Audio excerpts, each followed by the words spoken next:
மோடியின் பினாமிதான் அதானி என்கிற ஒரு குஜராத். அவருடைய நண்பர் தான் வளர்ந்தாரை தவிர நாடு வளரவில்லை, மக்கள் வளரவில்லை. விலைவாசி உயர்வு என்ன? ஒரு லிட்டர் பால் என்ன விலை? இட்லி என்ன விலை? தோசை என்ன விலை? ஒரு தேநீர் என்ன விலை? காபி என்ன விலை? எல்லாம் இது எப்படி உயர்ந்தது? மோடி விதித்த ஜிஎஸ்டி வரியால் தான். ஜிஎஸ்டி அந்த வரியுடைய பெயர் குட்ஸ் அண்ட் சர்வீசஸ் டாக்ஸ், சரக்கு மற்றும் சேவை வரி. இந்தியா முழுவதும் சாதாரண மக்கள் பயன்படுத்தக்கூடிய பொருள்களுக்கெல்லாம் 18% வரி. நீ 100 ரூபாய் கொடுத்து ஒரு பொருளை வாங்கினால் 18 ரூபாய் வரி கட்டணும். 118 ரூபாய் கொடுத்தாதான் அந்த பொருளை வாங்க முடியும். 18 ரூபாய் அதிகபட்ச வரி. வைர நகைகளுக்கு 3% வரி.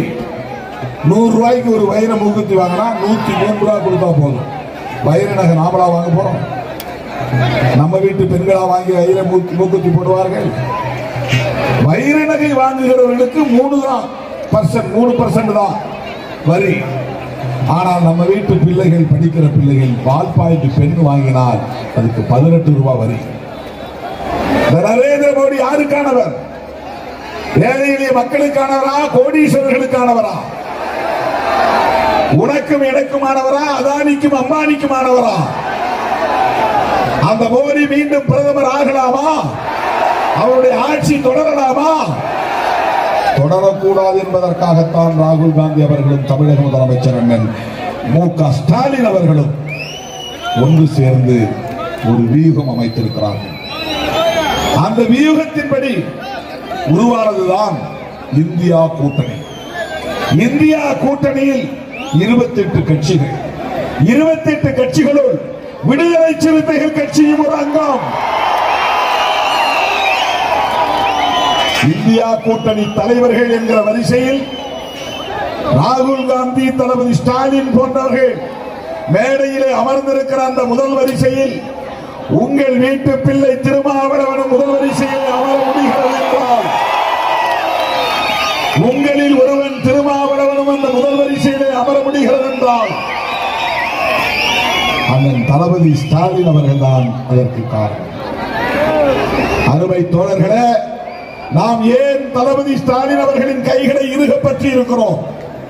எல்லாரும் பேசினாங்க, என்ன உங்களுக்கு போய் 2 தானா, 2 சீட்டுக்கு தானா? நம்மளை ஆசையை தூண்டுறாங்களாம். அதிமுகவோட 5 கொடுக்க ரெடியா இருக்கிறாங்க, போறீங்களா? கட்டு கட்டா, மூட்டை மூட்டையா, கோடி கோடியா அள்ளி தருவார்கள், போறீங்களா? சராசரி அரசியல்வாதியாக திருமாவளவனை எடை போடுகிறார்கள். திருமாவளவனை எடை போட இன்னும் இங்கே யாரும் பிறக்கவில்லை. திருமாவளவனை விலை பேச இன்னும் தமிழகத்தில் எவரும் பிறக்கவில்லை, இந்தியாவில் பிறக்கவில்லை. 5 சீட்டு கோடி கோடியாய். நான் சொன்னேன், திமுக கூட்டணியில் மட்டுமல்ல, இந்தியா கூட்டணியில் விடுதலை சிறுத்தைகள் இருக்கிறோம். இந்தியா கூட்டணி உருவாவதற்கு திராவிட முன்னேற்ற கழக தலைவர் அண்ணன் தளபதி ஸ்டாலின் அவர்கள் தான் முக்கியமான காரணம். அவரை இப்படி ஒரு கூட்டணியை உருவாக்க வேண்டும் என்று வலியுறுத்திய முதல் இயக்கம் விடுதலை சிறுத்தைகள் கட்சி. பல மேடைகளில் நான் பேசினேன், அவருடைய பிறந்த நாள் விழாவில் பேசினேன், என்னுடைய பிறந்த நாள் மணி விழாவிலே வந்து அண்ணன் பேசினார். அந்த கூட்டத்திலும் வேண்டுகோள் வைத்து, அண்ணன் தளபதி ஸ்டாலின் அவர்களே, முத்தமிழறிஞர் கலைஞரின் அரசியல் பாசறையில் பயின்றவர் தலைவர் அவர்களே, நீங்கள் தமிழ்நாட்டோடு சுற்றி சுழன்று வந்தால் போதாது, இந்தியா முழுக்க போக வேண்டும். அனைத்து இந்திய தலைவர்களை எல்லாம் ஒருங்கிணைக்க வேண்டும். கம்யூனிஸ்ட் கட்சி தலைவர்களை எல்லாம் சந்திக்க வேண்டும். மம்தா பானர்ஜியை சந்திக்க வேண்டும். அரவிந்த் கெஜ்ரிவாலை சந்திக்க வேண்டும். அடுத்த தேர்தலில் மோடியை வீட்டுக்கு அனுப்பியாக வேண்டும், விரட்டி அடிக்க வேண்டும். இனி ஒருபோதும் பிஜேபி ஆட்சி தொடரக்கூடாது. இதை பலமுறை வேண்டுகோள் வைத்து ஆந்திராவுக்கு போனேன், அங்கே பேசினேன். தெலுங்கானாவுக்கு போனேன், கேசி ராவ் அவர்களிடத்தில் பேசினேன். டெல்லிக்கு போனேன், ஆம் ஆத்மி கட்சி தலைவர்களை சந்தித்து பேசினேன். டி ராஜா அவர்களையும் சீதாராம் யெச்சூரி அவர்களையும் சந்தித்து பேசினோம். இந்த கூட்டணியை வலிமைப்படுத்த வேண்டும், உருவாக்க வேண்டும், பிஜேபியை வீழ்த்த வேண்டும், மோடியை விரட்டி அடிக்க வேண்டும், நாட்டையும் மக்களையும் காப்பாற்ற வேண்டும். எல்லாவற்றுக்கும் மேலாக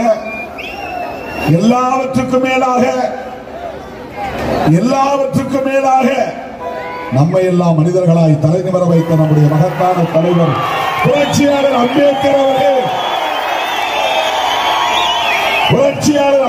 அவர்கள் வகுத்தளித்த அரசமைப்பு சட்டத்தை பாதுகாத்தாக வேண்டும். இன்றைக்கு மோடியால் எல்லோருக்கும் பாதிப்பு. எஸ்சி மக்களுக்கு பாதிப்பு, எஸ்டி மக்களுக்கு பாதிப்பு, எம்பிசி மக்களுக்கு பாதிப்பு, பிசி மக்களுக்கு பாதிப்பு, முஸ்லிம்களுக்கு பாதிப்பு, கிறிஸ்தவர்களுக்கு பாதிப்பு. ஆனால் எல்லாவற்றையும் கடந்து நான் சொல்கிறேன், இதெல்லாம் பாதிப்பு தனித்தனியே. எல்லாவற்றுக்கும் மேலாக புரட்சியாளர் அம்பேத்கர் எழுதி தந்த அரசமைப்பு சட்டத்திற்காக. அதுதான் இன்றைக்கு மிகப்பெரிய பிரச்சனை. இதை நன்கு உணர்ந்திருப்பவர் காங்கிரஸ் பேரியக்கத்தின் தலைவர் ராகுல் காந்தி அவர்களும், திராவிட முன்னேற்ற கழகத்தின்